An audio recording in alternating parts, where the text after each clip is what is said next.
But all right, let's get. We're gonna get into some reacting. About this hour long. This is gonna be like an hour and a half long video. Oh, yeah. This is what we signed up for, ladies and gentlemen. But anyways, we're going to check out the Fat Electrician's newest video. Yeah, because yeah, I believe I haven't missed one recently yet. I don't know. I might have. Possibly. There's always a chance. But anyways, we're going to be checking out America's Hercules, Peter the Giant Francisco. So this is going to be actually a little interesting. We haven't actually gotten to do a live Fat Electrician video in a little bit. Granted, like the boys were kind of out last week. You know, Cody did kind of go and get himself married. And being married and wanting to start a family. Quote, without him, we would have lost two crucial battles, perhaps the war, and with it, our freedom. George Washington. And the fact that you probably have no idea who I'm talking about is a tragedy that we're going to fix right now. Yes, because I have no clue who this person is. And yeah, don't feel bad, Zach. I was at work, so I just had I had one headphone in and was just watching it while I was working. So, you know, could still take a call.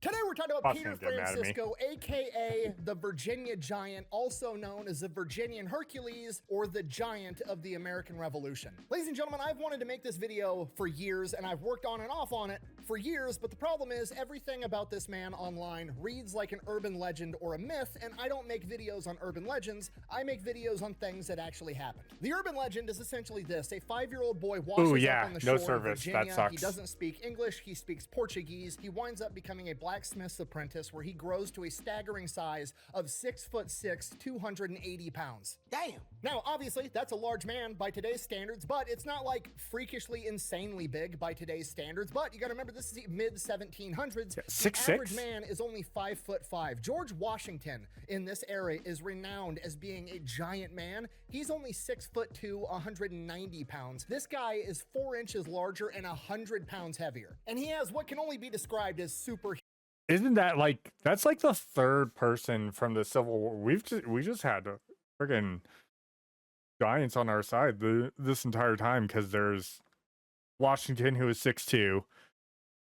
This guy, what was the other guy? Oh,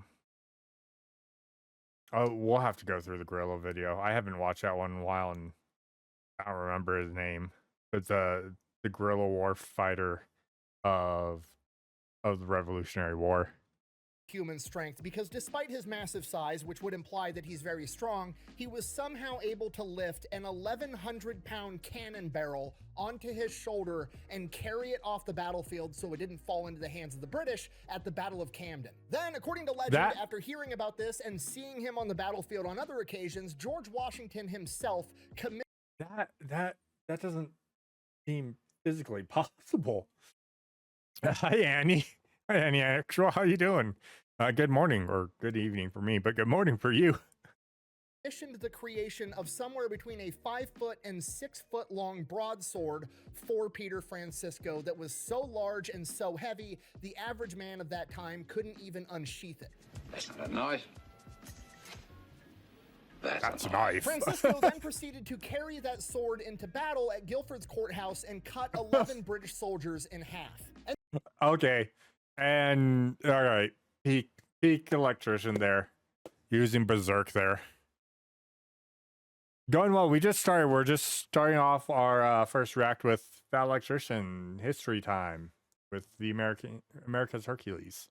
Somewhere along the way, he once also got into a bar fight by himself against 11 British dragoons, beat all of them, and then stole their horses. And that is the legend of Peter Francisco, but I now believe that I have the full story. And being completely intellectually honest with you, I cannot prove beyond the shadow of a doubt with hard evidence and primary sources that this is exactly how everything went a very large sword. But it's a great sword. This is the best guess, and we're going to get to it right after word from our sponsor. What are you doing? Look what the Delete Easter me? Bunny got me. Oh, you got you a Ninja Turtle? Yeah. You know what the Easter Bunny's tax rate is?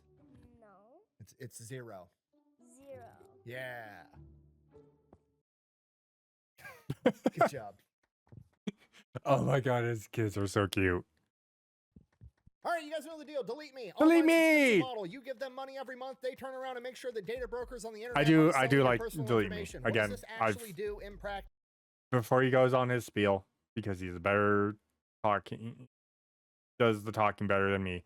I use delete me. I highly recommend if you ever are worried about anything or you want to get information scrubbed off the internet, please use delete me. I use it. I pay for it. It's totally worth it. I got it right after I was dumb and got an account hacked. We're not going to go into that. So yeah, it's something I use. Is an amazing thing. So I actually like it. It keeps all the data brokers from selling your data. The only thing it doesn't keep rubbed off the internet is dark web, and well, can't really do much about that. Anyways, It gets rid of your personal info, isn't just floating around the internet for anybody to be able to buy for a couple of bucks. Okay, I know what you're thinking, because I thought the same thing. I don't want to give delete me all my personal information either. I'm trying to get my personal information off the internet. Why would I give it to an internet company? You don't really have to give them your personal information. It's honestly kind of creepy. I gave them my name and my email address, and that was it. They came back to me a couple of days later and was like, is this your address or one of your previous addresses? It was. Is this your mom's full name? Uh-huh. Is that your dad's full name? Uh-huh. Are you related to this person? Did you go to this high school? They knew everything about me and knew exactly who I was just by me giving them my name and my email. All I had to do was answer a couple of yes or no questions as to whether or not that was in fact me, which it was, at which point they're like, cool, go ahead, pay for our subscription service. We'll go to all the data brokers where we found this information and force them to delete it. And as long as you keep being a paying member, they will continue to monitor all these data brokers for your personal information. And if these data brokers do acquire speaking it of again, being they will force online, them let me to check delete the it X again. In my box, opinion, it's the definitely Twitter worth box. it. I've been using them since before they were paying me to talk about them, and I'm going to keep using them after they quit paying me to talk about them. If you want to give it a try, I'll have a link and a discount code down below. Let's get back to the video.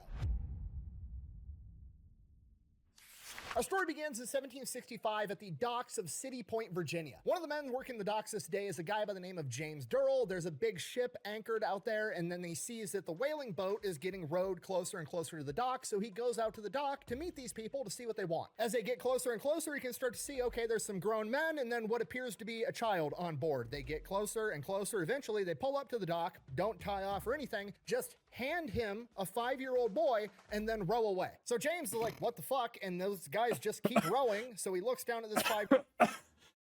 Excuse me? Row, row, row your boat, handing you off a child. Merrily, merrily. Just. You, take this child. Goodbye.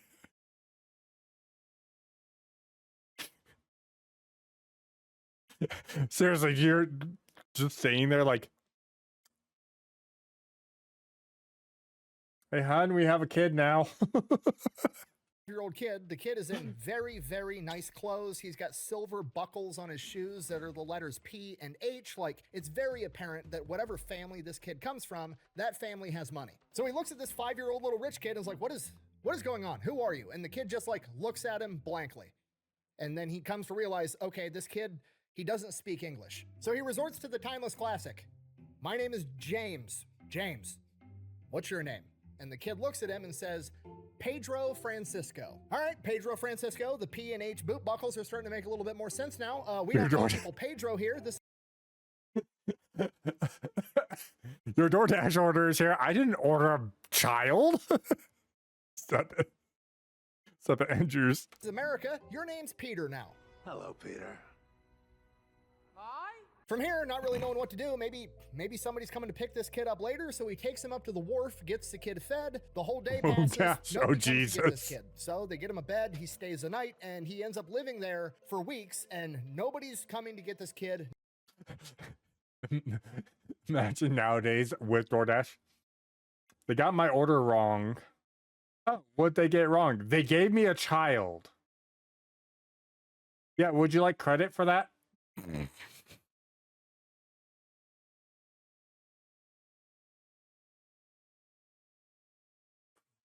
And I could see it with some of the police videos we've done. DoorDasher driving away. All right, James. Let's get home. That was the last dash for the night. James? Why is the guy's pizza still in? Oh shit, James!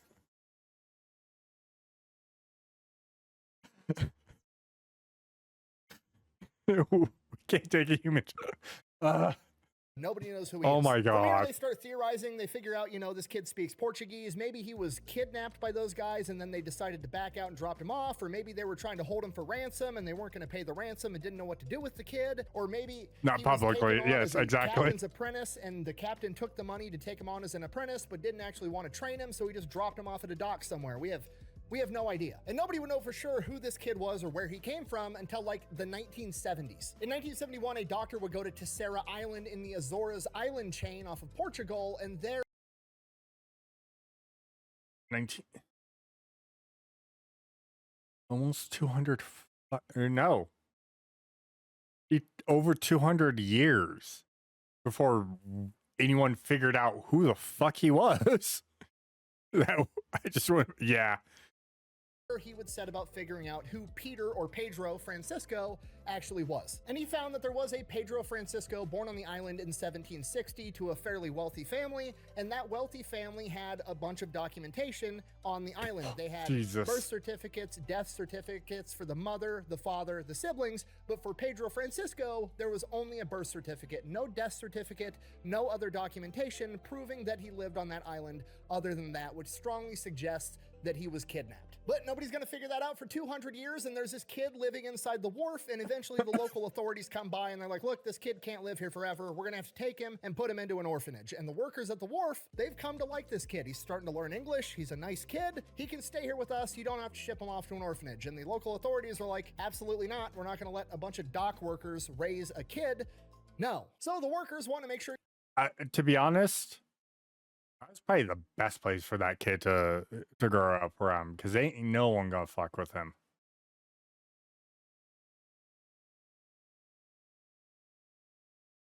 I think more or less what it's kind of alluded to is whatever happened there is he was kidnapped and the entire family was killed at the same time that he was kidnapped.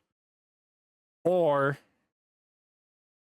there's like a mass, like something going on, a fire or something, and the father got him to the boat. They're like, get ready to take him. They ran back, and then no one ever came back out, and they're like, I guess we're just taking off. So like that's kind of like where I'm thinking is either he was kidnapped and the rest of the family was killed off, or there was like a fire of some sorts and he was the only survivor because the father got him out and went back for the rest and didn't make it back out. He goes to a good home, call up somebody they know, this wealthy guy in town, a guy by the name of Judge Anthony Winston, who lives on this massive plantation right outside of town. He comes by, visits the kid, he likes the kid, he agrees that he'll take the kid in. The judge tells the local authorities, I'm gonna handle it. It's 1764. Judge says he's gonna take care of it. Okay, the matter is settled. He goes to live in Hunting Tower with Judge Anthony Winston. From here, we don't know a ton about his childhood. We know that he was never an indentured servant, but we also know that he was never formally adopted. The best guess is that the judge loved him, thought of him as a son, raised him that way, but the judge's wife didn't really care for him and she wouldn't allow him to formally adopt him. So basically, Peter grows up on this plantation getting treated like Jon Snow from Game of Thrones. He's the bastard child that's still, the son of the king. He pretty much immediately starts growing like a weed. Allegedly, he's the size of a full-grown man by the time he's like 8 years old, and obviously he outgrows the shoes that he showed up at the dock with, and remember, those shoes had those very ornate I need that soundboard. That to play women. P and H shoe buckles on him, and the judge didn't want those to get, thrown out or him to lose them because it's the only thing he has that he showed up to America with. So the judge, as a gift to him, has them recrafted from shoe buckles into knee buckles that would go on his pants that he would wear for the rest of his life. We also know That's that awesome. obviously this was the 1700s. He's clearly going to end up working on this plantation, and the thing that he gravitated toward at a young age was blacksmithing, and then he would actually go out and shoe the horses. By the time he was 10, he was almost 6 feet tall, and it was said that when a horse didn't want to get shoed, he could physically hold the horse's leg and shoe it at the same time. Excuse me? 10 years old and almost 6 feet tall? The shit?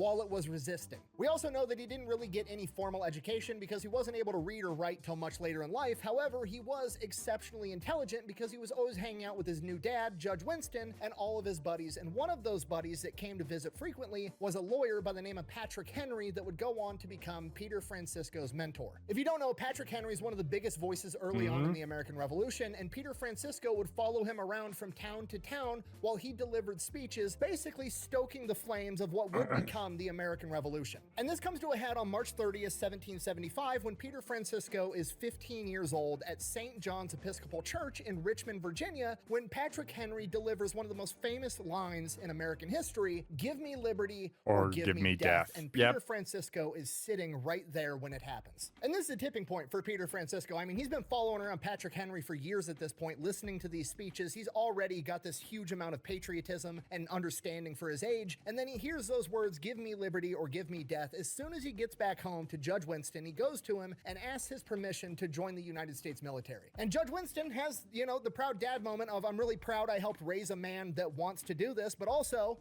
you're 15 years old. I understand that right now you're 6'5", 250 pounds, and I'm looking up at you while I say this, but you're not old enough. We need to give it a little bit more time. And Peter actually ends up respecting his father's wishes, and he waits until he has permission, which would come about a year later on October 10th, 1776, when he would enlist in the 10th Virginia Regiment. So the 10th Virginia Regiment, a lot like many other... Oh my God, sorry. I have to pause there. Like, again, he's, ridiculous.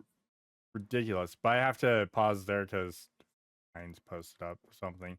Making the comment about, like, Mr. Beast posts. I don't know if this was in the video, but Mr. Beast made a post about if you hit the blue button, if the blue button is over 50%, everyone lives. But if the blue button's lower than 50%, everyone who hit the red button lives. Everyone else gets killed off. And people are like, well, we'll just hit the blue button to get it over 50%.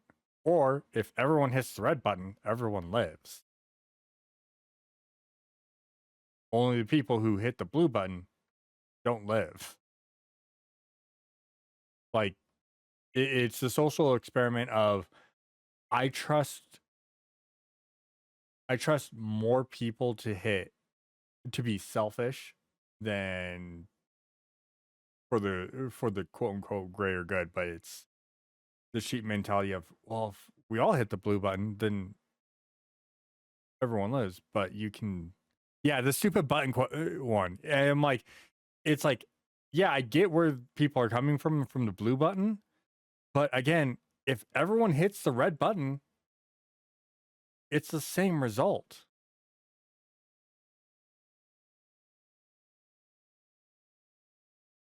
Like, legitimately, it says blue button if there's less than 50%, anyone who hit the red button lives. Okay, so if we all just hit the red button, we all live. But there's no negative. But people look at it as, well, there's no negative to the blue button. That's true. But at the same time, it's like, it's a social experiment that I'm like, I don't get why Mr. Beast did that. I get it. Yeah, and that's the big thing. That's the other caveat to it is not everyone's going to agree. Well, yeah, let's all just hit the red button. There's going to be people that are like, I don't trust that guy's going to hit the red button. Let me hit the blue button. Or that guy's only out for himself. So let's save everyone. So it's that weird, like, no one wanting to talk about it and being like, well, let's just do this. And the funny part is, like, I saw the percentages. It was like 46 to 54. I'm like, all right, people. It's a really, it's like every time I see it, I'm like, ugh. There are people that they correlate with that. It's a good point, Jackal, is they correlate with politics. I'm like, it's not a political thing. It's literally a social experiment. But because you relate a color to a party, people get like, oh, it's like, no, it's the political parties didn't have colors until really the late 70s. It was before Carter. I think it was. I don't know. I'd have to relook. We didn't actually start distinguishing red and blue until the right before Carter, I think. Sorry, I saw that. I just had to bring it up. My ADD break. Yeah, the button thing, Zach. Other American military units at this point in time, early on in the Revolutionary War. It's just a ragtag group of whoever. You've got everything from 16, 17-year-old kids that are showing up, don't even know how to use a musket, and you've got crazy mountain men coming from the wild frontier that have been fighting Native Americans, wearing buckskins, carrying mountain rifles and tomahawks. So obviously, Peter kind of sticks out. He's like 15, 16 years old. He's a foot taller than everybody else. He's 100 pounds bigger, and he can't really shoot a musket to save his life. Because of that, I will agree with that. Like it's one of those, like, it's the entire Thanos thing of removing half of all life in the universe.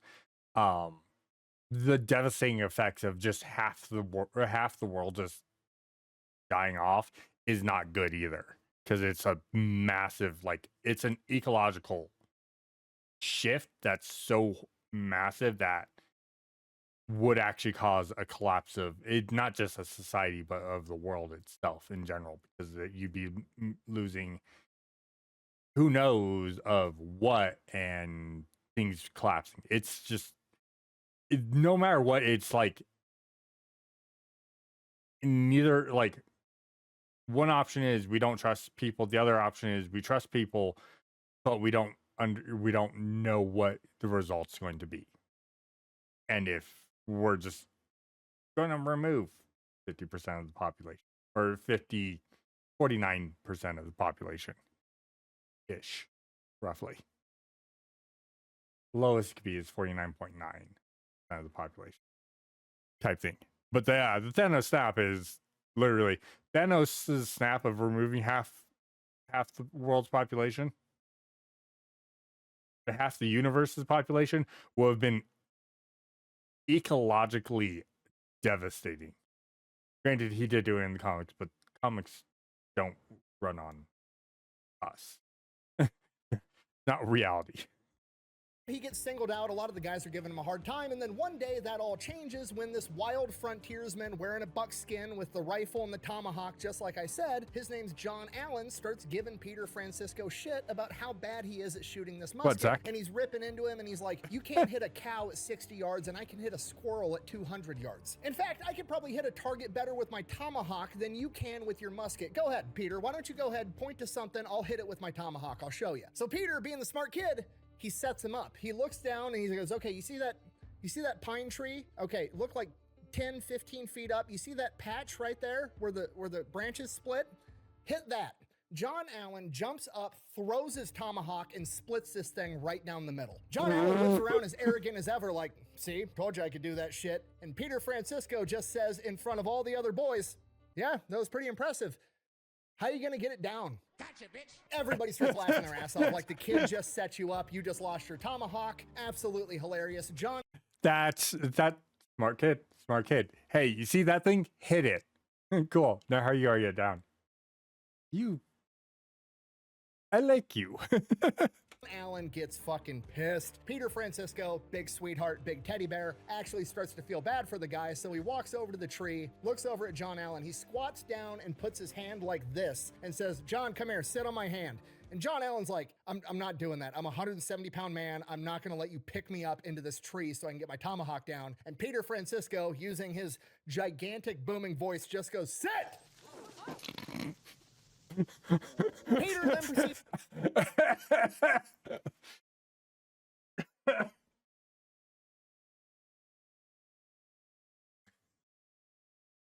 I think that's Police Academy too. That was such a good scene. to single-handedly lift a grown-ass man by his ass into the tree so he can receive his tomahawk, and sets him back down. Which coincidentally was the last time anybody gave Peter shit. Also, him and John Allen became really good friends. Now from here, Yeah, they that get makes sent off sense. to their first battle at the Battle of Brandywine. Basically, what's going on at the war at this point in time is the British general, General Howe, has decided he's going to take a massive British force, march south from New York to Philadelphia, the home of the revolution, and just crush the revolution right now, right out of the gate. George Washington needs to get there, get past Philadelphia, intercept him to save it so the revolution can live on. So obviously, in order to do that, he's going to have to march all of his men either past or through Philadelphia, and he opts to go through Philadelphia and stage a parade, because you got to remember, there's still people that are loyal to the crown, there's people that are loyal to the revolution, and he thinks showing people, here's how many young men are willing to go off and fight for this, you should believe in them, and maybe we can actually win this war. So on August 24th, 1777, Fucking 10,000 American patriots marched through Philadelphia on their way to Brandywine Creek to stop the British, Peter Francisco included. Obviously, Peter sticks out marching through this parade, being like 18 inches taller than everybody else. Fast forward a couple of weeks, Peter's going to see his first taste. Yeah, again, he's like 6'6", and like the average height of most men in the late 1700s is 5'6". Like, he's a good head taller than a lot of people. And if you put him on a horse, he's a monster. The battle on September 11th, 1777, at the Battle of Brandywine, Washington's army is set up, blocking all the easy crossing points along the Brandywine River. Washington's plan here is to basically force all the British people under General Howe's command to have to march through these narrow channels to cross the river, and his army is going to light them up in this fatal funnel and win the battle. It's a solid plan. What Washington doesn't know is that a bunch of Tories, people that are still loyal to the British, have went around and then informed the British of the crossing points that aren't guarded or are very lightly guarded, and the British have exploited that to move a massive force into Washington's flank, and he doesn't know they're there. So when the battle kicks off, the Americans get flanked from where they're not expecting it by a massive force, and the American line starts to disintegrate. This is a classic thing, and Edge will remember this. When we used to play, when we were playing through Warhammer, we were playing through the PS1 Warhammer game. A very common thing of ambush and going, fuck. Not to mention, like, whenever we played, was it Romance of the Three Kingdoms? Like, we exploited the shit out of ambushes. If we could ambush someone, we would, and they'd fail every single time. The army would fold because you'd ambush them just right. And you didn't ambush them directly on the flanks, you ambushed them on the rear flanks. So you came in, so you had the main force from the front, and then coming in from the rear on the flanks, you'd ambush, and then armies would be like, oh, well, I guess I give up. We surrender. You're like, yeah. Quickly, this situation goes from we're here to stop the British to we need to get the fuck out of here, otherwise we're all going to get captured and or killed, and the American Revolution is over before it's even really begun. So George Washington and Marquis de Lafayette jump into action. They start organizing the retreat, and Nathaniel Greene, aka the Fighting Quaker, takes the men under his command, the men from Virginia, including Peter Francisco, and forms a new line to cover their retreat. So Peter Francisco and his guys get the order. They run out of this wood line into this open plowed field. They're going to set up a new line and cover the retreat of Washington and Marquis de Lafayette's men, and Peter elects to bring some of the wood line with him. According to the story, he picks up what is described as a medium-sized tree and carries it into the plowed field with him and lays it long ways so him and a bunch of other guys can use it for cover. So Peter and his buddies are posted up behind this tree, waiting for the order to fire. They get... What do you mean medium-sized tree?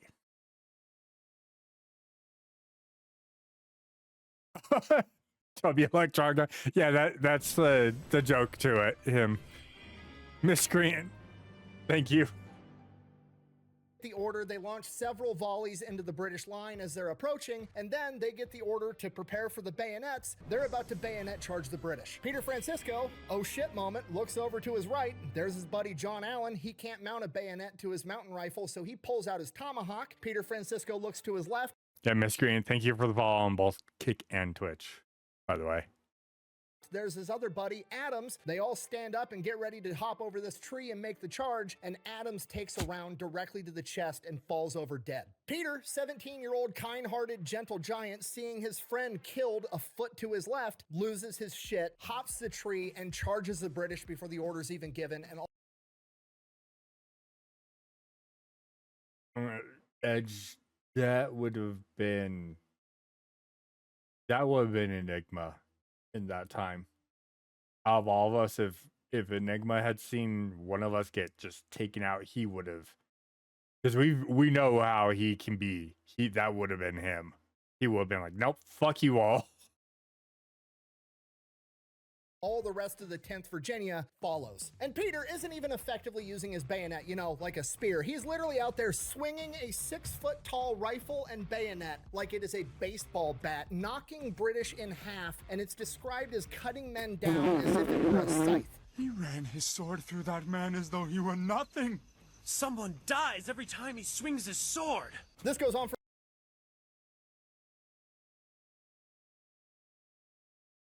That's scary. I'm not gonna lie. I know, right? He's like, dude, my friend just died. Fuck you. And then took his musket and just swung it. I'd hate to be that British guy. Hey, they're charging us. Whop. I can't feel my legs anymore.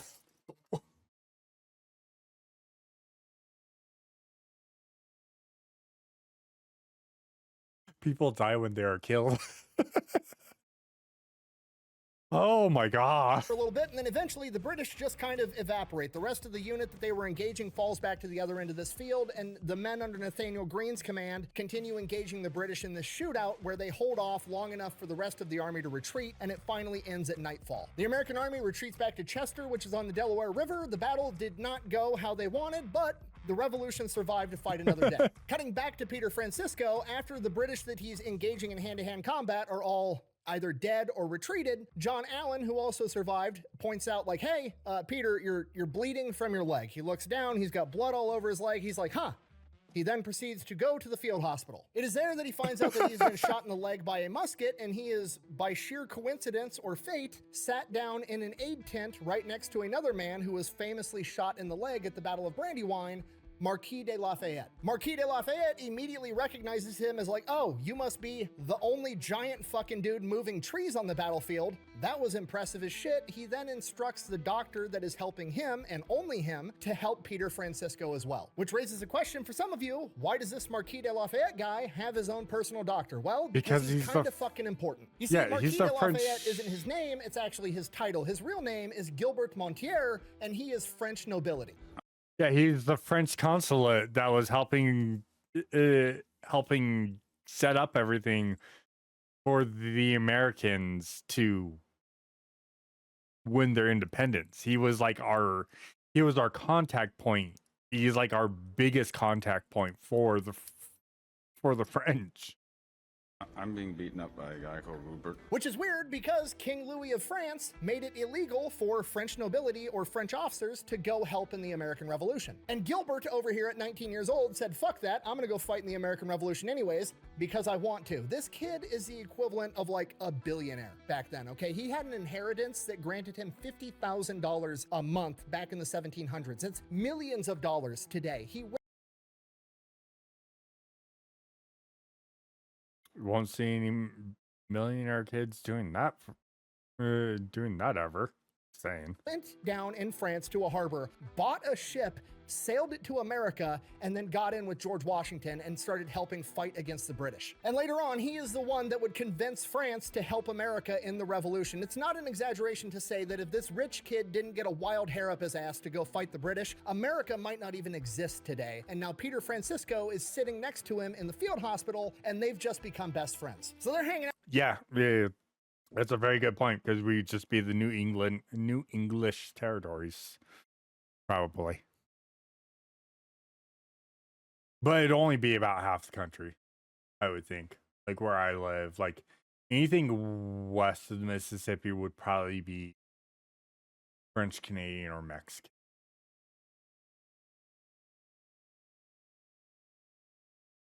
Like that's how I'm feeling. That's how that would be.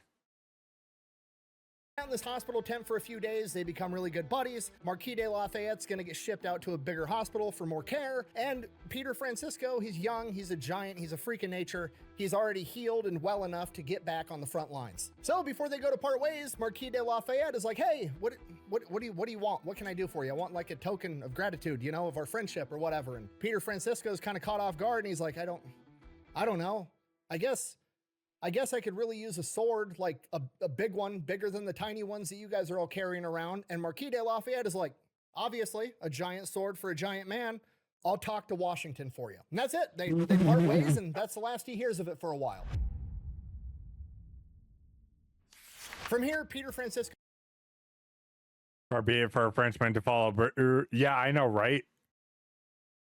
Participates at the Battle of 100% Germantown, which Andrews. will ultimately be another American loss. After that, he is detached from the 10th Virginia Regiment and reassigned to a light infantry unit that is, at this point in time, the cream of the crop, the best America has to offer, in many ways, the Special Forces Green Berets of their day. With this new unit, he sees combat at Fort Mifflin, also known as Mud Island, which would ultimately culminate in another American loss before they have to bed down for winter at Valley Forge. We have no idea of Peter's personal story at Valley Forge, but it's probably because it sucked and nobody wanted to remember it. Basically, they sat there all through winter, froze their ass off. They had very little clothing. Some guys didn't have shoes. They were all starving and afflicted with disease, and a ton of people died. Coming out of winter in Valley Forge, the war resumes, and Peter next sees combat at the Battle of Monmouth in June of 1778. Tactically speaking, this battle results in a draw, which isn't great, but up until this point, America was kind of getting their asses beat every time they met them. Now, coming out of Valley Forge, they appear to be fighting better. So that's good. As for Peter Francisco specifically, he gets shot in the leg again, which he proceeds to walk it off and go to his next battle. And that battle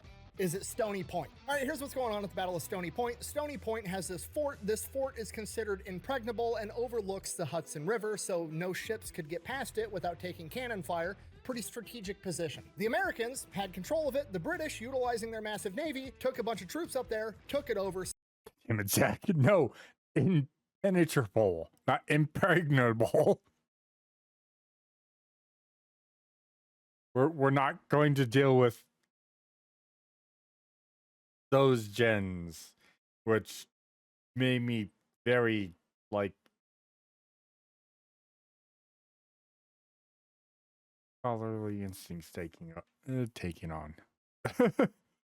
Sending the message to George Washington and the Revolution, hey, Challenge we got the bigger accepted. navy, we can I do know, what the fuck we right? want. To which George Washington Yeah, seriously, that's one of those. Oh, it's impenetrable? Watch me.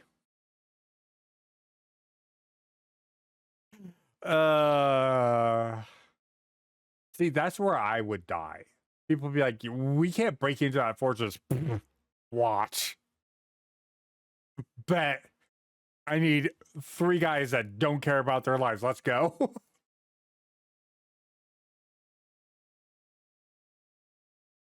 Hold my beer. Yep. famously replied, and I quote, bet. No, I'm just kidding. He didn't actually say that, but his actions did. George Washington personally Hold on.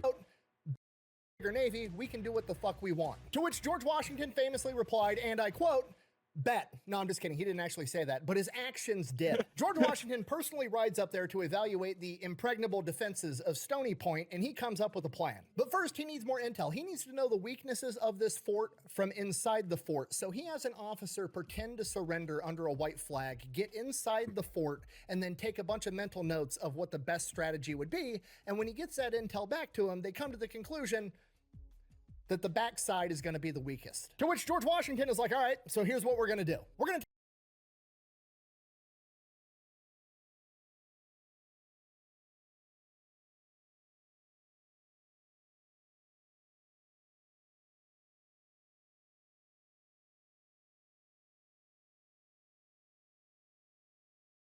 No. Say it, Jackal. Because if you don't say it, I'm gonna say it.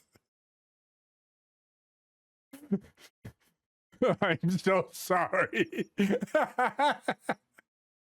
No. So the backside's the weakest, eh? You never liked it from the back door. I'm out.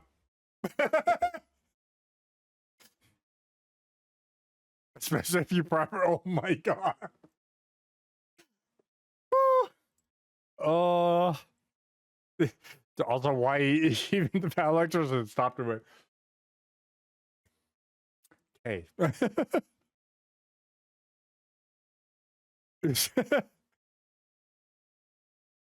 One more, Jacko. One more. Backside's the weakest, especially if you have a huge battering ram. I'll give you one more. Yeah, one more.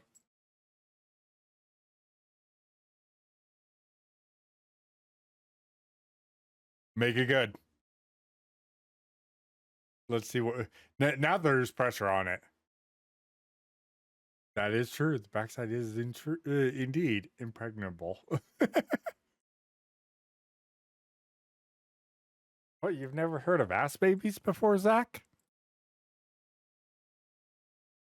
Never mind. That's especially when you sneak up. Oh my god. All right, that's a good one. Especially when you sneak up on it when it least expects it. Hey, how you doing? Pick our most elite unit, our best guys, the light infantry that Peter Francisco is currently in. We're going to have them, under the cover of night, sneak around the backside, scale the cliffs, scale the wall of the fort, get in there with bayonets, and kill everybody. In order to do that, we're going to launch a distraction. I'm going to move a bunch of troops up to the fort from the land. We're going to open fire with muskets and cannons at night so I have their attention, and the guys with the bayonets are going to come up from behind them and take the entire fort. And they're not just winging this, they've thought this out. They take white pieces of paper and have all the American troops stick them in their hats. That way they can identify each other in the darkness of night. They send scouts out days before to get rid of all the stray dogs so they don't have to worry about a dog barking. Hell yeah. Using the HF And the hat. guys that are going to go around the back end. Essentially, they had guys go out there and kill all the English dogs, so the English dogs couldn't bark that there was someone coming up from behind. And scale the wall, are ordered not to even load their muskets because they don't want to misfire. They're going to scale the wall and get straight into a knife fight. Okay, I'm speculating here, but I'm assuming Peter Francisco is pumped about being on this mission. Okay, he doesn't like the whole let's stand in a line and fire our muskets. He's not that good at shooting a rifle. He is good, however, at beating the shit out of people up and close because he's a giant. And that is why he's given a special mission within the special mission. Peter, you're going to be the one that gets to the flagpole and rips down their colors. Okay, because you got to remember, this is back in the day. This is basically a giant game of That's a capture the good flag. point, If I yeah. get to your flagpole, rip the colors down, and raise my colors, I win. So we're sending in Peter Francisco to take out whoever you've got guarding that flagpole. I don't know who you guys got playing goalie. God, I'd feel bad. I would feel bad guarding that flagpole. Like, yeah, no motherfucker's going to get here. Got my pistol out. I got my saber out. Yeah, I got this. I got this guard. Drops pistol, drops saber. I give up. Over there, but they're about to have a bad day. The plan kicks off on July 16, 1779, right at midnight when Washington has his men start opening Day fire after on my the front birthday. side of the fort. After the attack is underway and the British begin firing back, they have the British's attention. The light infantry moves around the outside, being led by Lieutenant James Gibbons. They wade through the waters of the Hudson River, then they scale the walls of That's a the good one, fort, and the Jackal. first man over the wall is Lieutenant James Gibbons, and the man right behind him is Peter Francisco. As the rest of the men scale the wall, they begin their bayonet attack, and Peter Francisco heads straight to the flagpole. As he approaches it, it is being guarded by a single man, and then the British alarm. That is, I feel sorry for this one man because it's either he dies horribly or he gave up. Goes off, but it's too late. There's already hundreds of American light infantry inside the fort. As Peter bears down on this lone sentry, the sentry becomes aware of the presence of Peter, and judging by the oh shit look on his face, he's already fired his musket and he doesn't have enough time to reload. At this That was the wrong choice. That was the wrong choice. Point, Peter charges, and to the sentry's credit, the guy stands his ground and he lunges at Peter and attempts to bayonet him. Peter quickly takes one hand off of his rifle, swats this guy's bayonet away. The bayonet just grazes his abdomen, giving him a 9-inch gash across his stomach, and stabs him with the other arm. Peter then presumably removes the British colors, hoists the American flag, and guards the flagpole for the remainder of the battle, which only lasts about 25 minutes before every redcoat inside the fortress is killed and or captured. Now it's at this point that I need to keep us on track here. Peter Francisco is 19 years old. He's already fought in multiple battles in the Revolutionary War. He's been shot in the leg twice. He now has a 9-inch saber wound across his abdomen, and he spent winter in Valley Forge, freezing and starving to death. At this point, it's probably time to take a break. Yeah.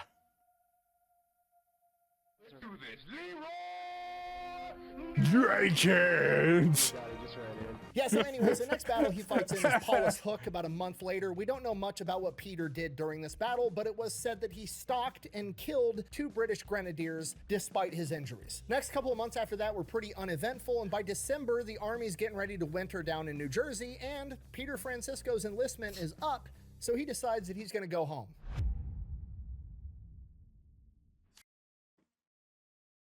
I don't like the title of that. I know he's Portuguese, but that just sounds like an Irishman. Just saying.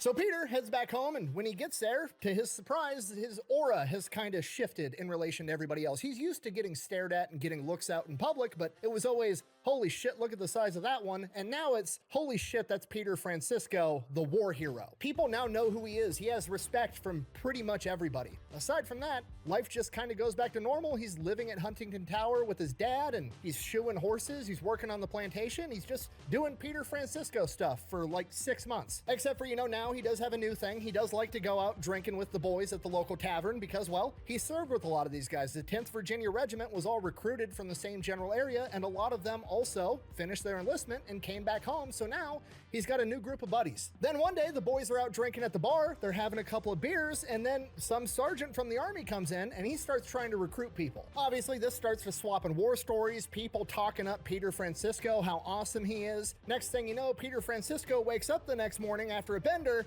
and is then informed that he got so drunk he re-enlisted in the army. And then it gets worse when he realizes that wasn't a Continental Army.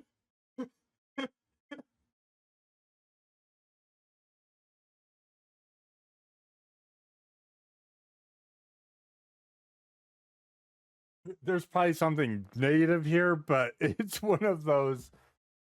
Dude, you got so drunk? You re-enlisted. Oh, fuck, man. Hold on. Let's see what happened. We'll go back real quick. That he got so drunk he re-enlisted in the army. And then it gets worse when he realizes that wasn't a Continental Army recruiter. That was a recruiter for the Virginia militia. Oh. I need you to understand how ridiculous this is. Peter Francisco was basically top-level Special Forces operator of his day. He was trained by Frederick von Steuben with the light infantry. He's shared the battlefield with Marquis de Lafayette and George Washington, and he just got drunk and accidentally enlisted in the militia. This is like Rambo joining the National Guard, okay? Like, not that there's anything wrong with serving in the National Guard, it's just we weren't expecting that caliber of person to come through the doors. You know what I mean? It's like a high school.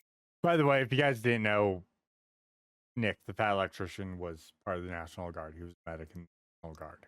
So, school football team drafting Marshawn Lynch for their running back. If you just run through somebody's face, a lot of people ain't gonna be able to take that over and over and over and over and over and over and over and over. But you know what? Judge Winston didn't raise him to be a bitch. He said he was going to do it, so he goes off and does it. So Peter shows up to the militia. He recognizes some other guys there. Like, there's some guys that have previous actual Continental Army experience, so that's good. But everybody else is just untrained, whoever Joe Blow that showed up with their own gun. Then the man in charge of the militia, Colonel William Mayo, sees Peter Francisco walking by, and he's like, oh shit, that's Peter Francisco. Hey, come here. Yeah, you're my bodyguard now. Shortly thereafter, he finds himself being the bodyguard for Colonel William Mayo at the Battle of Camden. Now, at the Battle of Camden, the Americans line up against the British. It's 2,100 Americans versus 4,000 British. The Americans have 1,500 regulars, Continental Army guys, and 600 militia. Peter Francisco and the militia are off to one side of the formation, and the battle kicks off. They're trading volleys back and forth, and the British start marching towards them. So the Virginia militia starts marching at them as well. Now, the problem here is, a lot of militia at the time didn't have bayonets. All of the British have bayonets. So another volley or two gets fired back and forth, and then it becomes apparent they're about to get into a bayonet fight, and they don't have bayonets, at which point some of them turn around and start running. And then more, and then more, and then more. They're just running past Colonel Mayo and Peter Francisco. Peter Francisco and the Colonel are yelling at their guys, trying to form them back up, trying to reassure them. It's not working. These guys are running for the wood line. And very quickly it goes from Colonel Mayo trying to get his men to stand their ground to, hey guys, can we at least bring the cannons with us, please? I mean, we're in a war. These are kind of important. They're hard to come by. We don't want to lose them to the... Yeah, back then, a cannon, it was like an F-22 Raptor. $125 million. Those are not cheap. Those are very expensive pieces of equipment. Reaper! Dark, thank you for the follow. It looks like... Yep, Kick. Put the follow over there on Kick. The British, we're going to need these for later. Yeah. Let's grab the guns. Nobody listens. 100%. They keep They running were. for the wood They line. were expensive. Thinking They're fast, super Peter expensive. Francisco evaluates the situation, looks at the gun. The horses that were pulling it are dead now, and he just kind of like walks around it real quick, then lifts it and breaks the cannon tube free from like the wheels and the yoke, and then proceeds to pick it up onto his shoulder and carry it to behind the Continental line because the Continentals are still in the fight. Now, according to legend, this cannon barrel weighed 1,100 pounds, which... let's be honest here, that's not humanly possible. There's nobody on the planet that can lift 1,100 pounds. The strongest men today that are Peter Francisco's height or taller and weigh 400 pounds can barely deadlift 1,000 pounds, let alone hoist up an irregular shaped tube of metal onto their shoulder and carry it through a field. And we know this because they got together and they tried. Eddie Hall, Brian Shaw, and Robert Oberst. Holy shit, like the strongest men in the world tried to do this? Okay. Some of the strongest humans to ever walk the face of the planet with the benefits of steroids and modern science, and they were unable to lift a cannon that was even 400 pounds and complete this feat. They came to the consensus that this cannon probably could have weighed somewhere between 300 and 350 pounds, which is the approximate weight of what a smaller cannon during the Revolutionary War would have weighed. Yeah. So he doesn't have superhuman strength. I can lift 300 pounds and... Oh, God. The communists, the internet retards coming out here. Yeah, no, I'm sorry, 350 pounds. Like, I've worked as a mechanic. You pick up heavy things. Some things are a little irregular, some things are not. Some things are easier to pick up and weigh a lot more than others. Cannons are 350 pounds of just metal. That's not an easy, like, pick up and grab and walk away. The gym, you can shut the fuck up. You can lift 300 pounds in the gym after you've stretched and warmed up, and that weight is perfectly balanced and designed to be picked up by a human, and then you can lift it in a very strict mechanical motion. Your ass is not about to pick up a 300-pound metal object that is irregular shaped with a weird weight that you can't get a grip on, hoist it onto your shoulder, and farmers carry it through a battlefield while you're getting ran down by British dragoons. Is he... Oh, sorry, that was a long rant. And we've got ads on Twitch. Rip. Yeah, and not evenly distributed, weird shape. Yeah, there's so much to a cannon. To a cannon barrel that it's like, that's not an easy task. That's not an easy ask. Like, that's just like, probably would have been easier for him to pick up the reins if they weren't still attached to the horses. Pick up the reins and wheel it away. But that's still, 400 pounds that you're pulling. That's still Yeah, it's on wheels, but it's still 400 pounds that you're pulling. That's none of that's an easy task. Whether you're pulling the carriage, picking up the cannon, like the picking up the cannon is the more impressive part because he had to rip it off the hinges that attached it to that thing. B, it's also picking up in a weird way and it not being a shape that is easily distributed. You're just asking to hurt yourself. Yeah, and again, no gear, no pre-workout, no protein, nothing that we have nowadays to help accentuate or build up someone's ability to do that.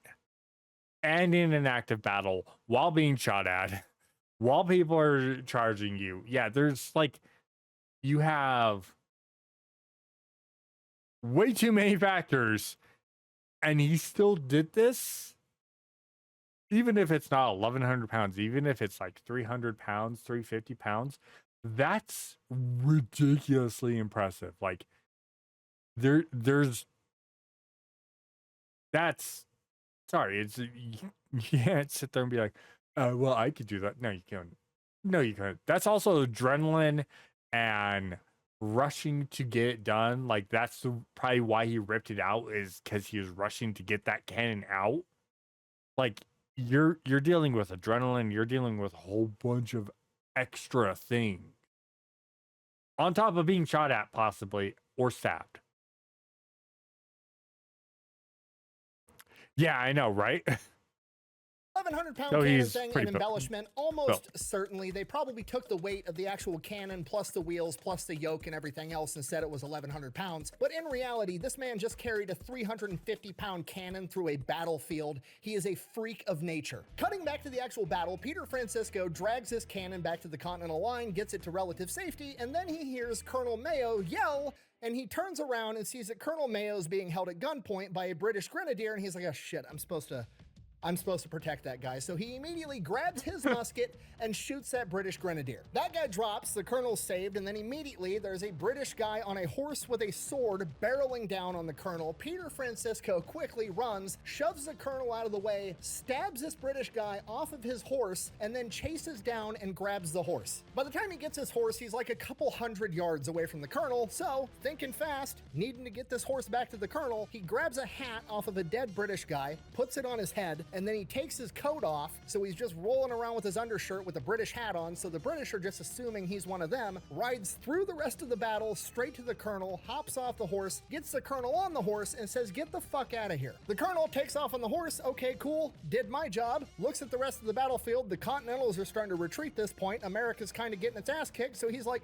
I guess I'm going to the wood line too, goes back to the wood line, and he's like, I guess my enlistment's over? My unit's just been disbanded?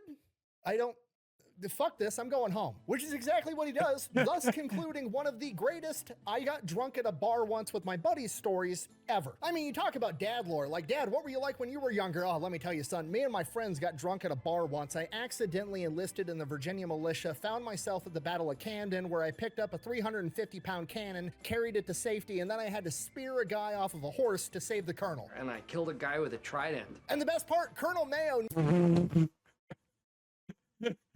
That's funny. That's a story. never forgot about me saving his ass, so when he passed away in his will, he left me 1,000 acres of land and gave me this decorative sword. This is a sword that was given to Peter Francisco, a hero of the American Revolution. That sword is very small for the man that Peter Francisco was.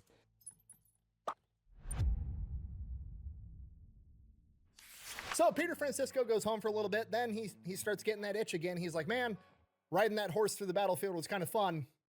Ah, fuck it, I'm gonna go re-enlist again. Now, technically, he does wind up joining the militia again, but this time it's not a new, propped-up, green militia unit that's never seen combat. This is an established militia that's been fighting for a while, and it's a cavalry unit.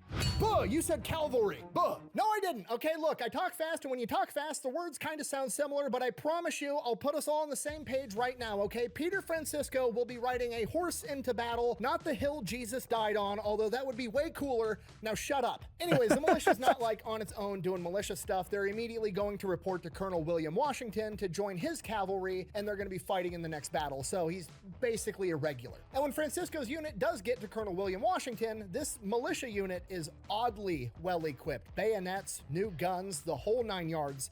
And when they get asked about it, they are informed that, oh, well, Peter Francisco along the way there decided that he was going to sneak into a British outpost and steal a bunch of shit and wheel it out under the dark of night with a hog sled. So go ahead and add world's biggest cat burglar to this. Man, it's like, hey, you know what? We could use this shit. You know what I'm going to do? Going to take it. What are they going to do? Shoot me?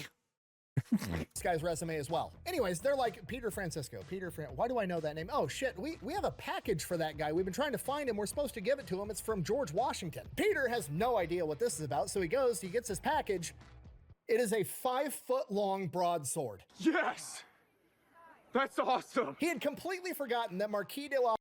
This is a D&D campaign in real life.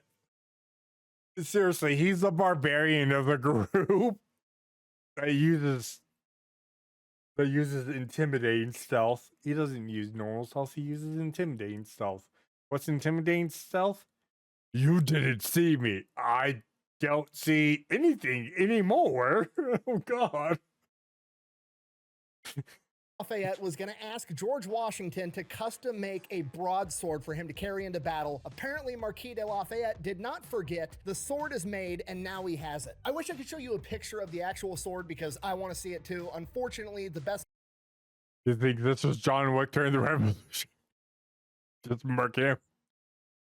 I know, right? I can tell the sword was destroyed in the early 1900s in a museum fire in Virginia. But I believe it looks something like this, which would be terrifying to have a giant swing at you. Buh, how convenient. The sword just disappeared one day. It's almost like it's one big giant legend and myth. Buh. No, asshole, the sword existed and I can prove it because we have documentation in the Virginia State Library that in 1861, Peter Francisco's grandson tried to withdraw the sword from a museum so that he could carry it into the Civil War. We also have the testimony of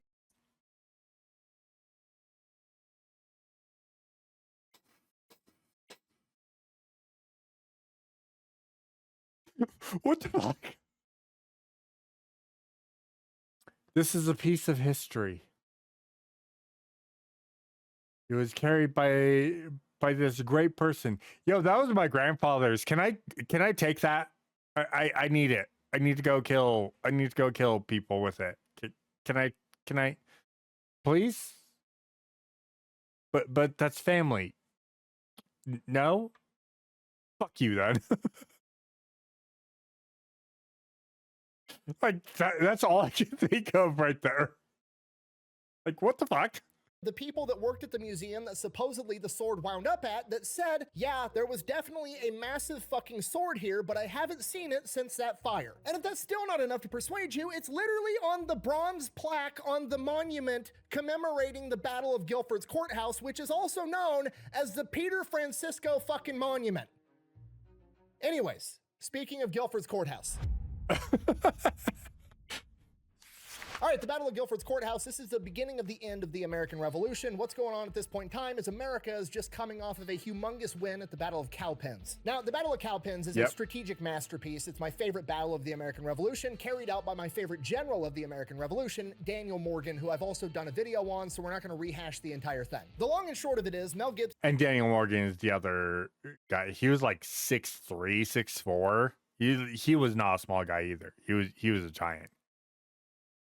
character in the movie The Patriot, one of the guys that his character is based off of is Daniel Morgan, and the final battle scene of the movie is an amalgamation of the Battle of Cowpens and the Battle of Guilford's Courthouse because they essentially play out the same way. Daniel Morgan forms his guys up against Bannister Tarleton, you know, Malfoy's dad from The Patriot, and they have this battle. And during this battle, Bannister Tarleton comes to the realization that Daniel Morgan has made a critical mistake. He has militia forming up the center of his formation, which is something you should never do because the militia are the guys that are most likely to break. They're not as well trained, they're not as well equipped, and they're more likely to turn and run. And if that happens, the entire formation fractures and the battle's pretty much over. So Bannister Tarleton has his men charge for the center of the formation, the militia fires a few volleys, then they turn and run, and the British give the order to chase them down. They're gonna squash the revolution right now, and the militia runs over, up the hill, down the hill, the British chase them, and then all of the militia guys dive onto the ground because there's a shit ton of regulars back there that open fire on the British. Daniel Morgan baited Bannister Tarleton. This leads to a humongous American victory where they kill, capture, or wound over 1,000 British soldiers. This is a humongous blow to the British military in the Carolinas, and the only force left is the guys underneath General Cornwallis, about 2,100 men. So now the strategy for America becomes drive this last remaining force of General Cornwallis's men out of the Carolinas. To do that, George Washington's right-hand guy, Nathaniel Greene, the fighting Quaker, is going to take his army and confront General Cornwallis at Guilford's Courthouse. After the Battle of Cowpens, Daniel Morgan's not going to make it because he's sick and bedridden after the battle, but he does take time to write Nathaniel Greene. I'm not going to read the entire letter, but the gist of it is, hey,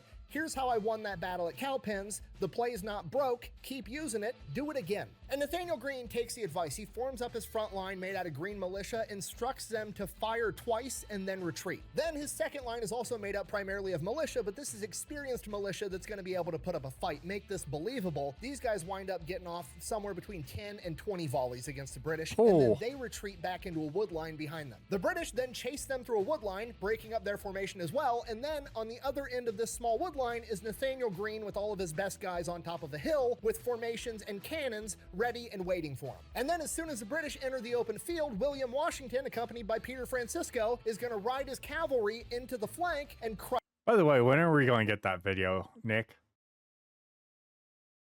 On George Washington's cousin? When are we going to get that? I need that one.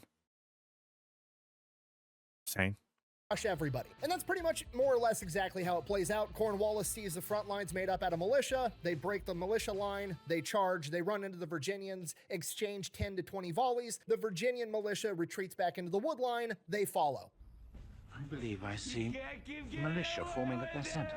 The British come through the wood line in discombobulated formations, just as they had planned. William Washington leads his cavalry in a charge with Peter Francisco right next to him. On the first charge, Peter Francisco cuts down 2 men with his broadsword, and then a third man spears him with his bayonet through his calf, at which point Peter Francisco's like... And then presumably the British guy looks up and sees that there's a giant on top of this horse, and he's like... He then pulls his bayonet out of Peter's calf and turns to run. Peter wheels the horse around, chases the guy down, lifts his sword, and I will now refer to an eyewitness account as to what happened next. Lieutenant Philip Holcombe, quote, Francisco's sword hit the soldier squarely on the head with such force that his head cleft in two, a half falling to each shoulder.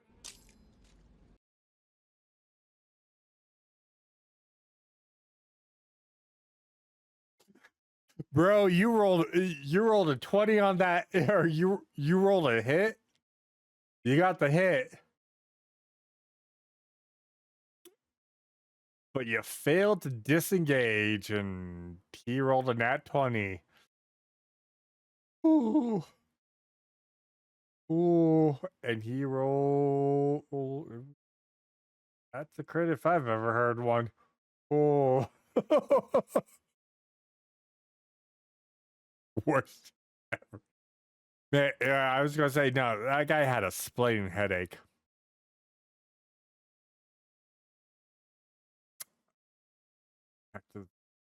The battle rages on. Peter Francisco allegedly kills a total of 11 men with his broadsword before ultimately catching a bayonet at his knee, that rides all the way up to his hip bone, flinging him from his horse. Severely wounded, he Ouch. stumbles into the wood line and loses consciousness leaned up against a tree. While he's out, the Battle of Guilford's Courthouse rages on. The Americans are inflicting heavy casualties against the British, but the British aren't giving any sign that they're about to give up. So eventually Nathaniel Greene decides, we've done enough damage, I'm not going to risk the rest of my army. He retreats. Now, despite the fact that the Americans inflicted a 2-to-1 casualty rate against the British, this is still technically and tactically a loss for America because they retreated. It's understandable. But strategically, and looking at the bigger picture, this was a humongous win for America because they crippled Cornwallis's army so bad that he had to retreat back to Yorktown, which set the stage for the siege of Yorktown, which essentially was the last major battle of the American Revolution. But that's beside the point. Cutting back to Peter Francisco, who's currently dying in the woodline, he sits there for hours going in and out of consciousness, and in the hours after the battle, he's found by Quakers that take him in and nurse him back to health for weeks. Ultimately, he winds up surviving. Apparently, bacteria's even scared of this guy, but once he's well enough, he winds up walking back home over 200 miles back to Huntington Tower, Virginia. Also worth mentioning, it's said that sometime after the battle at Guilford's Courthouse and serving under William Washington recommended or offered him an officer's commission, which he refused because he couldn't read or write. This is another one of those small details that gets called out as not being true, so it casts doubt on the entire story because people are dumb and they get confused. They hear Washington, they assume George Washington. No. Hancock. It's Herbie Hancock. Obviously, George Washington didn't recommend him to be an officer or he'd be an officer. It wasn't George Washington, it was William Washington, who he directly served with. However, we still don't have any primary sources to prove that that happened, but it doesn't seem that far-fetched because what we do have is that after the Battle of Guilford's Courthouse, Nathaniel Greene sent him a gift, a very decorative razor set with a different razor for every day of the week that is now on display in a museum in Greensboro. We still have that today. So A decorative shaving set. That's for shaving. So every single day he had his own razor for it. Means maintenance was a bitch. Good. very high-ranking people in the Revolutionary military know of him and feel God damn, compelled this to video's give him still not gifts. out. The notion that they would make him an paused a lot. officer isn't that far-fetched. Sorry, I'm getting sidetracked. So the Quakers patch him up, and he sets off walking 200 miles back home to Virginia. So Peter Francisco's walking his happy ass back home to Virginia, and remember, this is weeks, if not months, after the Battle of Guilford's Courthouse, so a lot of the British soldiers are retreating back to Virginia, which is exactly where Peter's headed. He's by himself, he's wounded, he's got to try to not run into these guys. Everything's going fine, and then when he's in Amelia County, Virginia, he falls, he twists his knee, he's limping around. Luckily, he knows of a tavern nearby, run by a guy by the name of Ben Ward. He makes his way to the tavern, gets some food, he spends the night there, trying to let his knee rest. He is then woken up early in the morning to a sound of a bunch of horses galloping up. He looks out the window. Fuck, it's 9 British dragoons wearing green jackets, meaning that they are Bannister Tarleton's men. Remember, Bannister Tarleton, the bad guy from The Patriot, not that great of a guy. His nickname in real life was The Butcher. Peter, not really knowing what the fuck is going on and not wanting to find out, he assumes the worst. They're probably here to kill me because somebody ratted me out. So he bursts out the side door of the tavern trying to make a getaway, but there's already a dragoon there with his sword drawn, making sure nobody gets out. The dragoon tells him to stop. He stops. At this point, Peter Francisco is kind of realizing, like, okay, this guy doesn't recognize me. I'm a pretty distinct guy. Like, look for the giant. That's who we're looking for. This guy apparently isn't looking for a giant. That's good news. And then right then, all the other dragoons that are still inside the tavern start hooting and hollering because they found the booze. Okay, good. Perfect. They're not looking for me. They're just looting. They just want valuables. They want booze. They want whatever. They're not going to kill me. Just cooperate. Everything should be fine. It is at this point the dragoon in front of him says, "Hey, big man, do you have anything valuable, like a watch?" Peter Francisco reluctantly hands over his pocket watch. Like, that sucks. Get it out here, Zach. You go rest. I can always buy another watch. The dragoon takes the watch, then sizes Peter up again and says, "What about those silver buckles on your knees?" All right, today we're going to talk about how we can find out and how much we can find out. Yeah, the same P&H silver buckles that Judge Winston gave him that he had recrafted from his shoes that he had on when he showed up to America in the first place. You thought I was giving you trivial details earlier, didn't you? No, every detail matters. And now we got a problem because these buckles aren't replaceable. They're sentimental family heirlooms. You're gonna die for some chickens. Someone is. Peter Francisco immediately lunges at this poor dragoon, grabs his sword, takes it from him, and then hits him in the head, killing him instantly. The noise alerts the other dragoons inside, and within a matter of seconds, he sees a hand with a pistol coming out of the door next to him. He immediately chops that hand off. Okay, 2 down, 7 to go. At this point, the dragoons inside the tavern think that they're getting ambushed. One of them... That guy's got a bad day. I'm just gonna shoot the motherfucker. Oh, my hand. Oh, that's blood loss. And again, good night, Zach. You have a good one. We'll catch you next time. runs out the front and jumps on his horse to go back and alert the formation that he came from. Peter Francisco runs up and spears him off the horse, lifting him off the horse on his sword. By this point, he realizes the 6 remaining dragoons on the inside think they're getting ambushed, so he plays into it and he yells, "Come on, boys, they're in the tavern, let's get them." This causes the remaining dragoons to run out the back on foot, fleeing back to their formation. Not only does this buy Peter Francisco more time to get away because they're not going to make it back to their formation as fast, he now has a bunch of horses. So he lashes them all together in a straight line and takes off. Don't really remember how many. Maybe one. Tarleton's men never end up catching up to him. On his way home, he sells all but one of the horses, this big, white, beautiful horse that he jokingly names Tarleton. Later in life, he would write that this bar fight was the last favor he ever did for the British, and the bar fight itself... That's a good joke. ...is commemorated by a painting that now hangs in the Virginia State Capitol in Richmond. Okay, again, just to reiterate, this man has the most gangster dad lore on the planet. Like, Dad, did you ever get into a bar fight? Let me tell you something, son. When Dad gets into a bar fight, they make an oil painting to commemorate it, and they hang it in the state capitol. So Peter Francisco makes it back home. Whose horse are we taking? Oh no! With his dad, Judge Winston, and he is now a whopping 21 years old. By today's standard, he's finally old enough to have a beer. Not really knowing what to do, he just kind of picks up where he left off. He starts working on the plantation, he's shoeing horses, and this goes on for a couple of months, and he's making sure he keeps up on the news with what's going on with the war, and then eventually he hears that America's getting ready to challenge the British over at Yorktown, and his buddy's gonna be there, Marquis de Lafayette. Oh, say less! Peter Francisco's like, say less, I'm gonna go see my homies, so he hops on Tarleton and rides off to Yorktown, has no issue getting through the front lines as he's riding up on this white horse. Holy shit, that's Peter Francisco, the Virginia giant, makes his way up to Marquis de Lafayette, they get reunited, they start hanging out, they catch up, everything's going great. And then allegedly, around this point in time, Marquis de Lafayette asks Peter Francisco to be his personal aide. Whose car are we gonna take? Then, as the story goes, he was right there by Marquis de Lafayette for the entire Battle of Yorktown. Obviously, Marquis de Lafayette wasn't like up there fixing bayonets on the very, very front lines. He was a battlefield commander. He was, you know, coordinating the battle, but Peter Francisco was right there with him in case anything went down. America goes on to win the Battle of Yorktown. The British surrender. America becomes its own country. And after that, Peter Francisco's like, I don't really have shit else to do. So he just kind of hangs out with Marquis de Lafayette, being part of his entourage.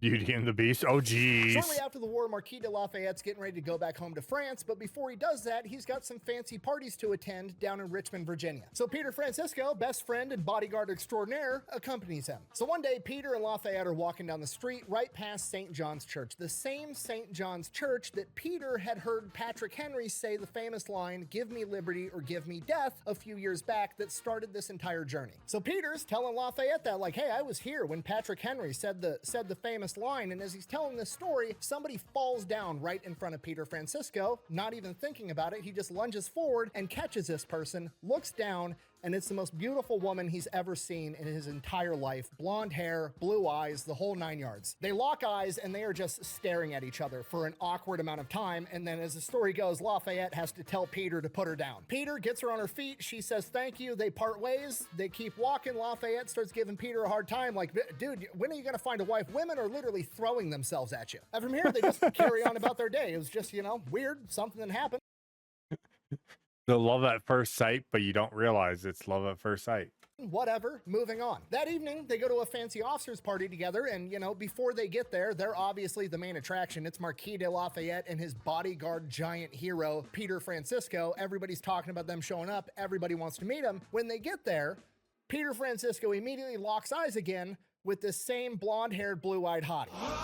They get formally introduced. Her name is Susan Anderson, and she comes to the realization that the humongous hunk that saved her from falling earlier that day is also a war hero living legend. They go out to the garden together, they kiss, they basically both confess love at first sight, but Susan says that you need to talk to her father first and get his permission to call on her. Nothing wrong with that. That's completely within the realm of standard practice back in the day, especially in the aristocratic circles. So Peter Francisco goes and talks to Captain James Anderson, a military officer from an extremely wealthy family. And James Anderson, he's sympathetic, but he's not having it. He's like, ultimately, he basically says, look, Peter, I respect everything you do. Obviously, you're a man's man. That's great. But look, my daughter's used to a certain, way of living life. She's used to certain amenities. And you, as far as I can tell, are uneducated. You don't have a job. You don't own land. You don't come from money. And you're not going to be able to provide her with the same lifestyle that the other suitor that she's currently talking to, some other military officer from a fancy aristocratic family, he can give her all of that. And you can't give her any of it. And I have to do what's best for my daughter. Peter Francisco, discouraged but also not giving up, basically tells Captain Anderson, look, I'm not asking to marry her tomorrow. I'm uneducated,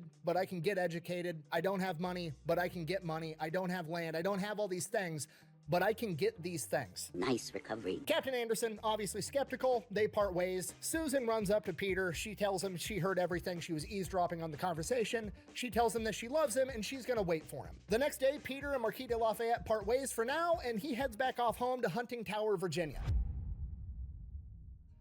Okay. So Peter Francisco returns home. He's as motivated as ever. He has a very tight, very short to-do list. Get an education, get rich, get land, get laid. That's the plan. First thing on that to-do list, get an education. He's going to have to learn how to read and write. I mean, priorities, right?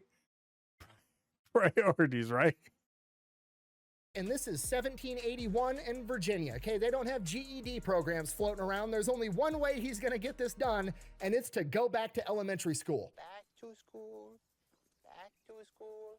to prove to Dad that I'm not a fool. Yes, 6'6", 280-pound Virginia giant, Claymore-wielding war hero is gonna Billy Madison this shit. Luckily, his teacher, Mr. McGraw, winds up being cool as shit, and on the very first day of class, he knows how cruel and how mean little kids can be, so at the very beginning of the first day of class, he brings Peter Francisco up in front of the class and explains to the kids, like, hey, kids, this is Peter. He doesn't know how to read or write because he spent so much time in the army fighting the British, he never had time to learn, so we need to help him. Also, Peter's the strongest man in the entire army. Peter, show him how strong you are. And then he has Peter lift him up so high that his head touches the ceiling, and the kids are just blown away. Now the kids are on his side. They want to help Peter, and Peter is, in many ways, part of the gang with this group of kids. There's not much to it other than that. He goes to school for a couple of years, learns how to read and write, but there is one other story where apparently the kids would pull pranks on each other all the time, and eventually Peter Francisco decides to pull a prank of his own where he sneaks off and eats all the desserts from all the lunches by himself. Mr. McGraw knows who did it immediately because obviously there's only one person that could have physically done it. It's the 6-foot-tall giant. It wasn't one of the 8-year-olds running around elementary school. So Mr. McGraw, who's pretty good friends with Peter at this point, tells Peter in front of the class, gotta face your punishment just like everybody else. You're part of the class. And the punishment at this point in time is getting bent over a desk and whipped with a switch. To which Peter is like, come on, I'm a grown-ass man. You're not gonna whip me with a switch over the table in front of all these kids. And Mr. McGraw's like, you can take the punishment like everybody else, or you can go home. To which Peter's like, all right, whatever. And then he proceeds to get whipped with a switch just like one of the kids would in front of the whole class. Now at the same... Which the man's been shot a couple of times. Stabbed a couple of times. The fuck, Dark? Oh, Dark, thank you for gifted members over on YouTube. I just saw the YouTube chat start moving. Oh.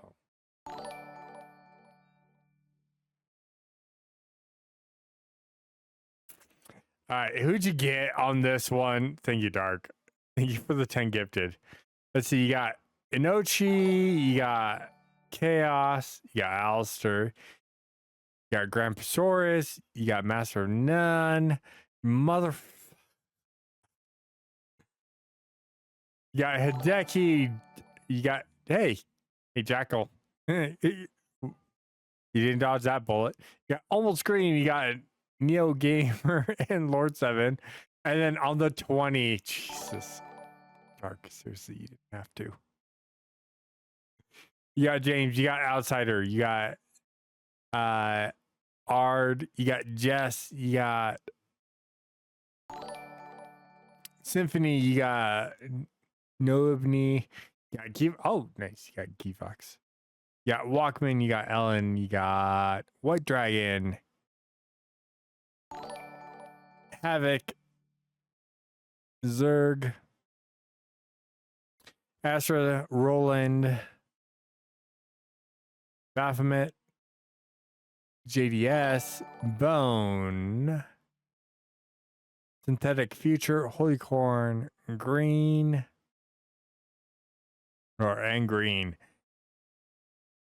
You didn't dodge that bullet. You got hit by that bullet. Dark, thank you for the 50 gifted members over on YouTube. Thank you. You really don't have to. You really didn't have to, but thank you for that. Thank you.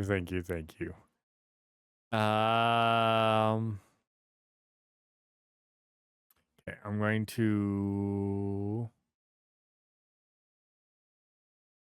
turn off that for a moment so we can finish up this video. I'll turn it back on, but thank you for the 30 gifted, Dark. Time while he's also going to school. Elementary school obviously doesn't take all day, so he's working on making money as soon as school gets out, and one of the first things he does is he takes all his money from serving in the military. He has a military pension coming in, and all the money that he took from selling off Tarleton's horses, and he invests it into his own blacksmith shop and general store. So he's making good money doing that. He starts acquiring land while he's still going to school, and then he accidentally stumbles into this new side gig. Whenever there was, a town event, a dance, whatever, and there was an issue or a fight, he was always the guy that broke it up. He was basically town security. He's a big teddy bear. He wants to make sure everybody's safe. He didn't mind doing it. Well, that would eventually turn into all the local tough guys. See, thank you for the prime sub of the ads. I'm sorry, Z. Thank you for the prime sub. Guys would want to see if they're the tough guy, and they would challenge Peter Francisco to a fight, and people would bet on him, and Peter would get paid for winning, and Peter never lost. And then it went from local tough guys to regional tough guys, and then it just became a normal thing in town for some big burly woodsman to stagger in, wanting to challenge Peter Francisco to prove that he was the baddest man on the planet, only to find out he in fact was not. And this goes on for the next 3 years, and then in 1784, he's finally finished school. He knows how to read, he knows how to write, he's made a bunch of money. Welcome home from work, Dark. Welcome home. Acres of land. He goes back to Richmond, Virginia, and he marries Susan. And for a brief moment, everything's perfect. They have their first 2 kids, and then everything goes tragically wrong. Their 3rd child dies, and then shortly after that, his dad, Judge Winston, also passes away. And then shortly after that, his wife Susan becomes sick and also passes, and he is now a single father to 2 kids. From here, he does the best that he can. He keeps running his businesses. He keeps having dudes. That's super rough, especially in that time period. And she probably got, to be honest, she probably got sick from the 3rd child. And it probably messing her up because stillborns back then were like really devastating to women. That's rough. Come into town to fight him all the time, but he never loses, and he takes the kids back to Richmond to see their grandparents pretty frequently. Over the years in Richmond, he has frequent run-ins with one of his wife's best friends, a woman by the name of Catherine Brooke, and over the years, they fall in love, and then they get married almost 10 years after the passing of his wife. They're madly in love. They wind up having 4 more kids. Peter's running his businesses. Everything's going great. So at least he found love again. That's a good thing. That's actually also a very common thing. That was a very common thing too. Oh, holy shit. What the fuck? Dark.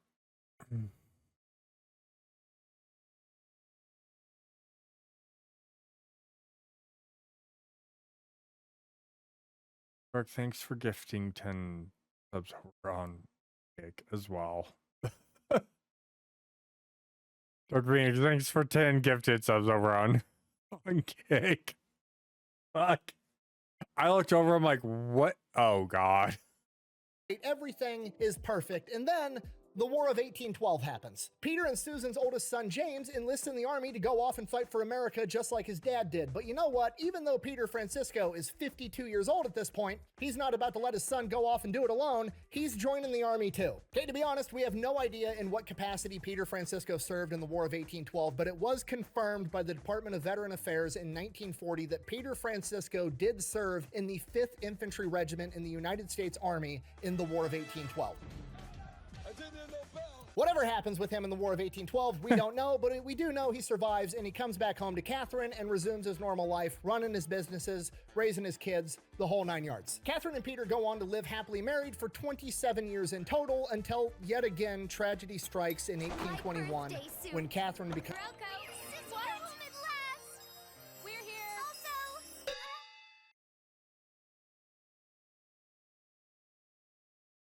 Dark, I know that's you. Dark, thank you for get subs over on Twitch as well. Jesus, Mary, and Joseph.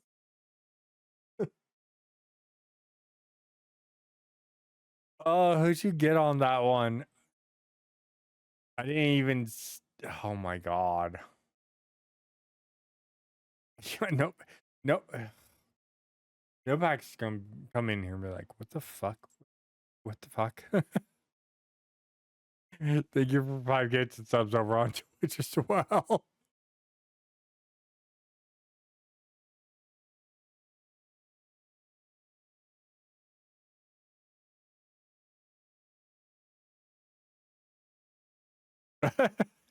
becomes ill and also I know passes away. YouTube. Peter is now 61 Gotcha years there, old. Jackal. His wife has passed away. The kids are all grown up. They've moved out, and It he does. is completely It does. alone. Several years Dark. later, in 1823, he would be at some fancy aristocratic party, and he would meet another widow, a woman by the name of Mary West from England, and she had also lost her husband, and she fell in love with Peter Francisco, the Virginia giant, and they got married. Unfortunately, the third time is not the charm because as far as I can tell, she was a giant pain in the ass the entire time. This may be shocking to some of you, but apparently a fancy aristocratic woman from England doesn't really enjoy living in the back countries of Virginia with a giant blacksmith. But that's what they're doing, so they go back to the country. She's living out there in, you know, his farmhouse out in the woods in Virginia. It's not fancy like she's used to. She's bitching about it the entire time. She doesn't really care for it. And then about a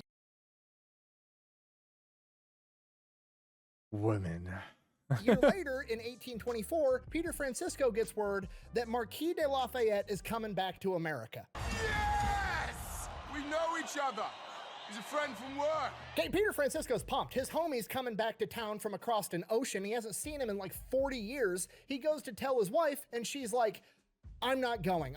My dresses haven't been taken care of. Our carriage isn't nice enough. I can't be seen like this. I'm a wealthy woman. This would be embarrassing. I'm not going. And Peter Francisco's like, whatever, I'm fucking going to see Gilbert. So he heads off to meet Marquis de Lafayette. On the way, he lets his kids know, like, hey, I'm going to meet my buddy. This is basically your uncle if you guys want to come see him. All the kids come too. And he's reunited with Marquis de Lafayette. They have a big hug, at which point they catch up a little bit. And Marquis de Lafayette looks at his buddy, Peter Francisco, and says, you know, I'm like doing this tour thing. We're going from like town to town, Yorktown, Richmond. They're throwing parties for me everywhere because I'm kind of an American hero. I could use a bodyguard. For a week, Peter Francisco and Gilbert go town to town having a fucking ball. It's a great time. And then after about a week, it's finally time to go home and patch things up with the wife, Mary. Luckily, he's not coming back empty-handed. He's got good news because while he was on this week-long bender, he ran into one of his friends, a Virginia State House delegate, Charles Yancey, and Charles Yancey offered him the job as the House of Delegates Sergeant-at-Arms for the state government of Virginia. And that job comes with an apartment in the prestigious Columbia Hotel in Richmond, Virginia, the state capital. Pack your shit up. So Peter gets to come back home and is like, hey, everything you've hated for the past couple of years, it's all over. We're moving into a fancy apartment in a fancy hotel in the city capital, and you can live your, you know, aristocratic lifestyle, and I just have to be the sergeant at arms and kick people's asses, which is what I've been doing forever anyways. And for the next 6 years, Peter Francisco, at the age of like 63 years old, served as the sergeant at arms for the Virginia State House of Delegates. And you gotta remember, this is the 1800s. We're still well into the era of politicians getting riled up and beating the shit out of each other. And Peter Francisco... Yeah, this is during the time where it's like, oh, there's a disagreement? Cool. Let's take it outside.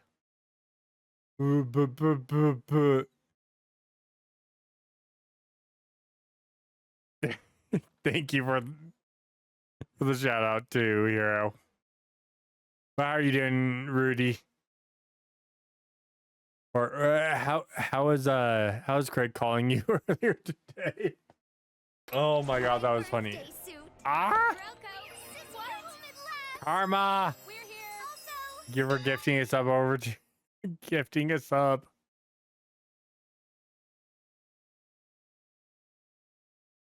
Yeah. Yeah, it was straight. Hey, I disagreement. Okay, cool. Fight here. Shit. And here, thank you for gifting us sub over to Danny as well. Francisco is going to be the guy in the room that's there to settle everything down. And for the next 6 years, while Peter Francisco was a sergeant at arms, everybody was awkwardly fucking civil. Okay, he might be an old man, but he also might have one left in the tank and no. He's just.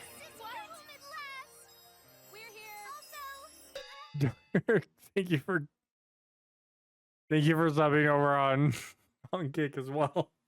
Nobody wants to find out. In the 6 years that he was sergeant at arms, there was one occasion where the Speaker of the House had to order somebody to be removed, and that person was promptly picked up by the back of their neck and their belt line, carried out of the House and thrown out like it was the bartender from The Simpsons. He would continue to serve as a sergeant at arms until 1831, when at 71 years old, he would fall ill and eventually pass away from what doctors now believe to have been appendicitis. And that is the story of America's Hercules, the Virginia giant, Peter Francisco. Thank you for watching. Best way to support the channel is go buy some merch, maybe drink some Echelon. Links for both of those over at thefatelectrician.com. Quack bang out. Man literally needed a life. I couldn't figure out how to work this into the disease. video without breaking the whole flow. But in 1806, there was another story that Henry Clay came to visit Peter Francisco. Henry Clay is, known as the Great Negotiator. He's cousins to Cassius Marcellus Clay, the most gangster politician in history, famous, important guy. And Peter Francisco supposedly told him this story about how, people are always coming to fight him and he's always beating people up. Well, on one occasion in 1806, this one guy showed up and he wanted to fight Peter Francisco, and Peter just wasn't in the mood this day. He was getting tired of doing this all the time. So he just no, we're not fighting. We're not doing this. And the guy's adamant, no, you're going to fight me. And Peter's no, I'm not. And I think that they called him Mr. Pamphlet in the story, and he's all right, well, let me feel your weight. And Peter's whatever, dude, fine. So the dude picks up Peter Francisco. He's holy shit, you're heavy. And Peter Francisco's just over this whole situation. And he's you know what? Let me feel your weight. So the guy raises his arms and lets Peter Francisco pick him up. And Peter picks him up once, picks him up twice. And on the third time, he squats down, picks him up, and throws him over a 4-foot wall off of his property. That dude's still on the ground, trying to gather himself. And Peter just goes, are we done here? And the guy's you might as well send my horse over next. So Peter pushes this horse up against the wall. It's only a 4-foot high wall. So allegedly, he was able to push the horse up enough and over enough to topple the horse over the wall after him. And the guy's just I'm satisfied. I'm fucking leaving. Oh god, that was America's Hercules, Peter the Giant Francisco by Fat Electrician. Holy shit, and I got more subs during that. Oh my god, that was great. That was great.